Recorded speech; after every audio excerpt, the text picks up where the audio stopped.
Maurice Nicol's Psychological Commentaries, Volume 5. This is the Appendix, Amwell, Autumn 1950. In my Father's house are many mansions.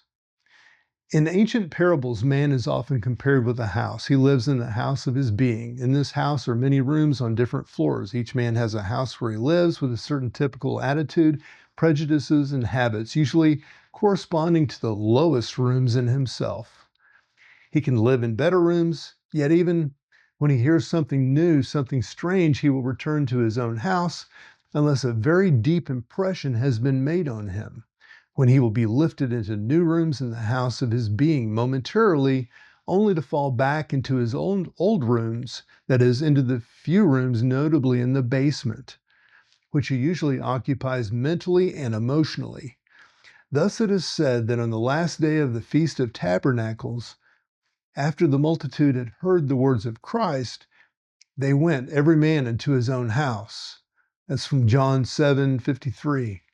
They did not understand anything new. Again, in ancient Eastern allegory, man is compared with a house containing many servants. This is a picture of a man from another angle. Man is not one, but many. In this house are many different eyes, and there is no master in this house. However, a man thinks he is one and the same person all the time and does not realize that at different moments he is quite a different person. In another Eastern allegory, man is compared with an assembly. In this assembly, first one eye gets up and says something and sits down again. Then another eye gets up and says something to the contrary. For instance, a man says, I'm going out today. And then he says, no, I think I will stay in because it's too cold. He does not see that two different eyes are speaking. Then another gets up and says, we must go out or we might lose our job because there will always be the possibility of meeting someone important. So now three eyes have gotten up in the assembly. Other eyes can get up and say different things. This is a picture of man taken as a house containing many different eyes. As a consequence, man is a result of all these different eyes that form the assembly of himself. From another angle, man is a psychological country. Just as in an actual visible country, there are many places, many towns, many cities, many desirable and many undesirable places like marshes, bogs, low slums, dangerous streets. So is man internally. The psalmist says, cause me to know the way wherein I should walk. Psalms 123, 128:8. That is in himself. It is extraordinary how we tend to walk in unpleasant places in ourselves, just as in actual external life we avoid walking in dangerous places, in slums and treacherous bogs. So it is possible to learn and avoid walking in unpleasant places in one's internal self. Yet because man has the illusion that he is one and that the same person all the time, he cannot really see what is meant by teaching and clothe themselves in the language and images and allegories such as the above. Man thinks he is the same when he has a violent temper and as when he is in an amiable mood. He does not see that he is altogether two different persons, nor does he realize that he is walking in two different places in his own psychological country. However, it is very difficult to break the illusion that man is one and the same, which is the starting point of any new self-development.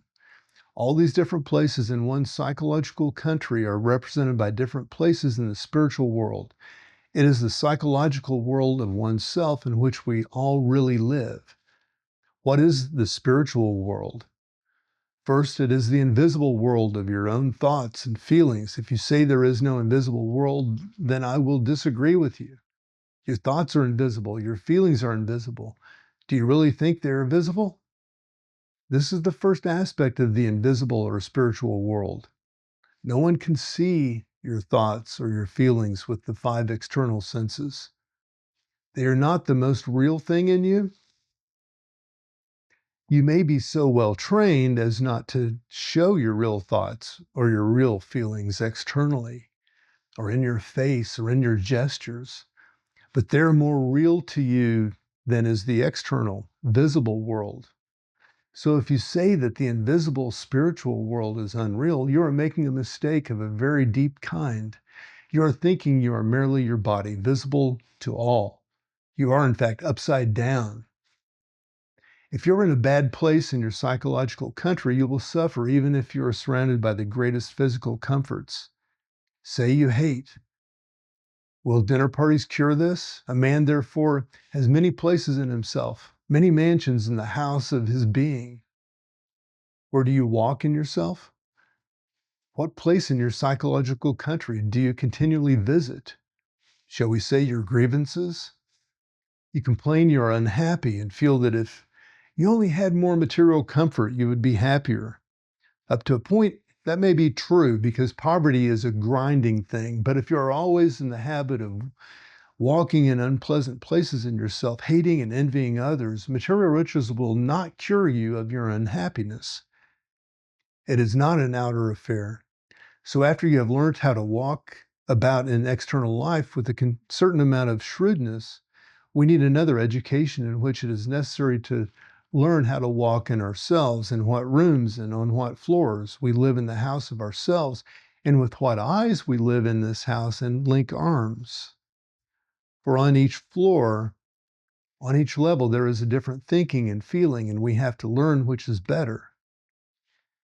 If we were to talk about how a man can be master of his own house, we would have to go far afield. Yet at the same time, a man can begin to observe himself. And if he finds out what he has to observe in himself, he can begin to step in that direction of finding the real but absent master of his own house. That is, to attract him. People think that hearing a lecture or reading a book will change them.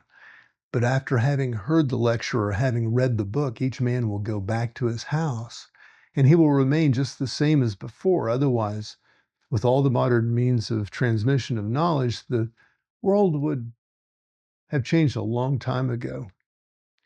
No, a change of being is a deeper problem. Only you can do that. Yes, the problem lies deeper. A man must get to know himself before he can change. And here another illusion comes in. Everyone thinks he knows himself. He is offended if he is told he does not. Everyone thinks he behaves with complete knowledge of how he is behaving and what he is saying and why so.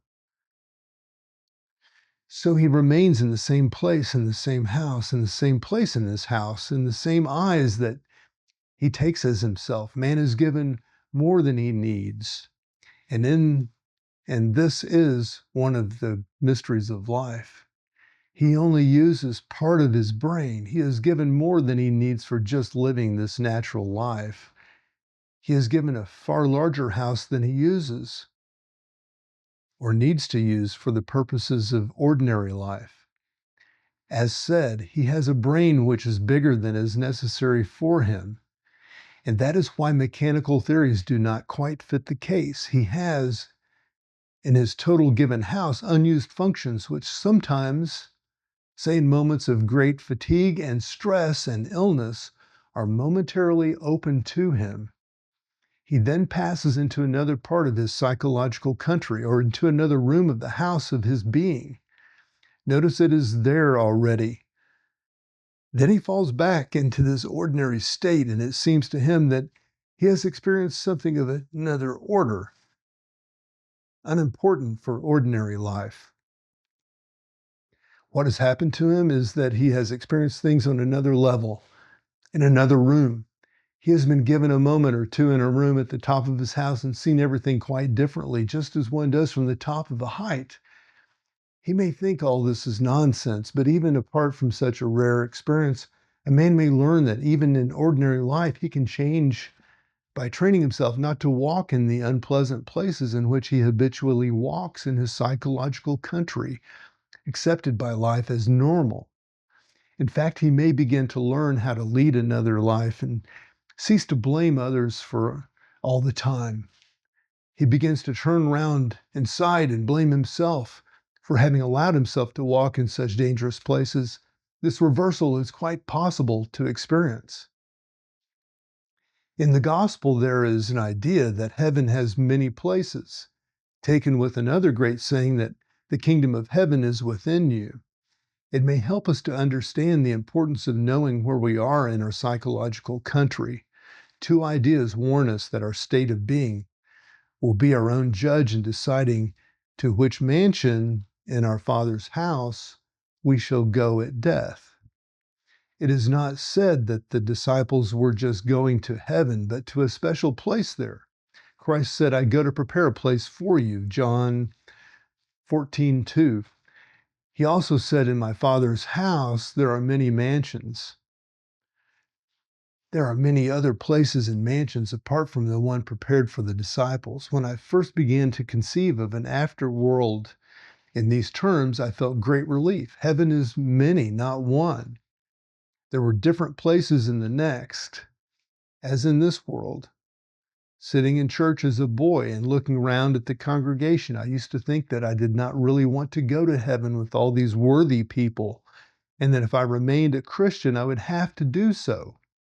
This created a difficulty in my mind, one of the strange early difficulties that one is aware of, perhaps, all one's life, but does not mention. When I understood from my own reading that heaven was not one place, but many mansions and places, this particular difficulty vanished. No one had helped me overcome my difficulty. One could hardly state it after all.